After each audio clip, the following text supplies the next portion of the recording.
In this video, we're going to talk about the things that you should be measuring on your website. Hi, my name's Elton Bucock, BBC panelist, author, speaker, and most of all, somebody really passionate about helping you and your business. So when it comes to gathering information about your website, there's so much available, and that becomes part of the problem. I often say, is Google Analytics your best friend or your worst enemy? And it could be both. So in this video, we're going to look at the kind of things that you should be measuring on your website. The first thing to note is there's layers and layers of data. There's layers and layers of analytics.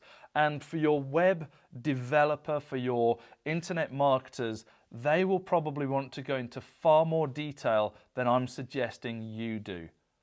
So as the business owner, you need to be looking at some key performance indicators, some KPIs that don't just flood you with too much information, but they tell you exactly what you need to know. In other videos, I talk about just having one single number. And that one number is your conversion rate. And the reason I talk about that is because you need to break down each area of your marketing and say what's its number one purpose.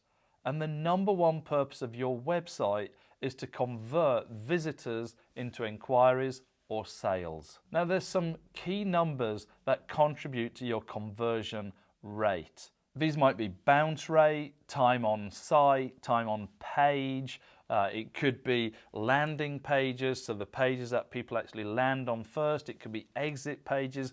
There's lots of other information that will support whether your conversion rate is increasing or decreasing, but always stay focused on just that one number, the conversion rate. How well are we doing at converting visitors into inquiries or sales?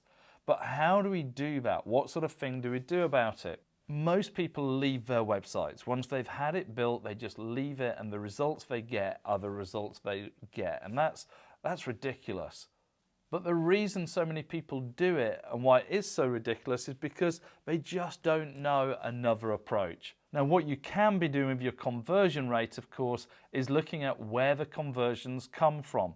So you might find that more conversions come from social media than direct or than search engines. So you could be saying, hold on, I know what my conversion rate is, but it's far higher or far lower depending where they come from. And whilst that's not a measurement of that platform, it's certainly a measurement of the ability for your website to convert visitors from those areas. So it might influence how much you spend, for example, attracting people from certain platforms. So it's still the conversion rate, but it's decided by where it comes from. When you look at your conversion rate, it might change over time. Now, hopefully that's an improvement so that you're seeing the work that you do to continually apply conversion rate optimization. However, it could also be seasonal. So maybe you happen to have a particular period of time where the conversion rate is lower just before a peak, and then it tails off again. What does it tell you about that particular seasonality?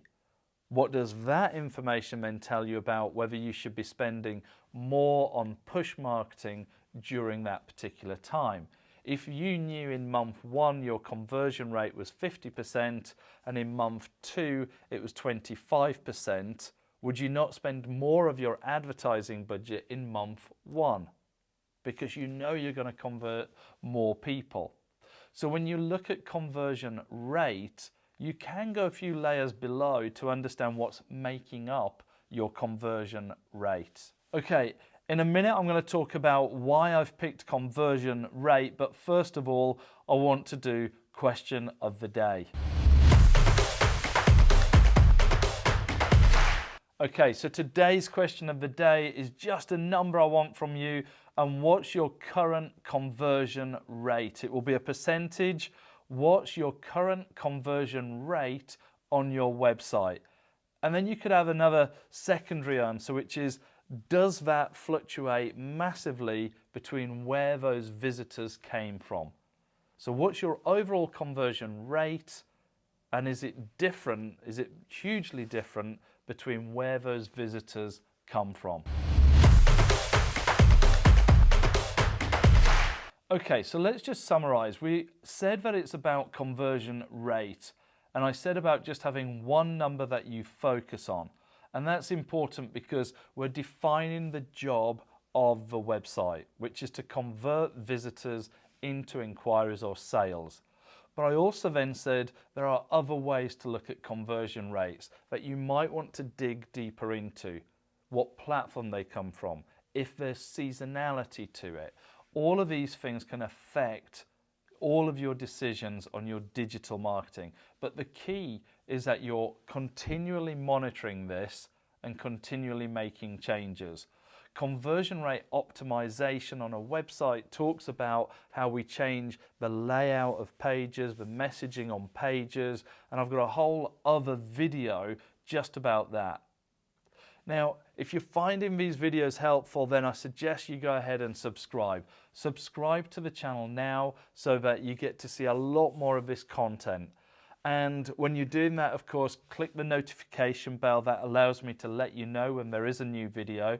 And at the same time, I've put on screen the video about conversion rate optimization. That is a great way to take this conversation further. So I look forward to seeing you in that video.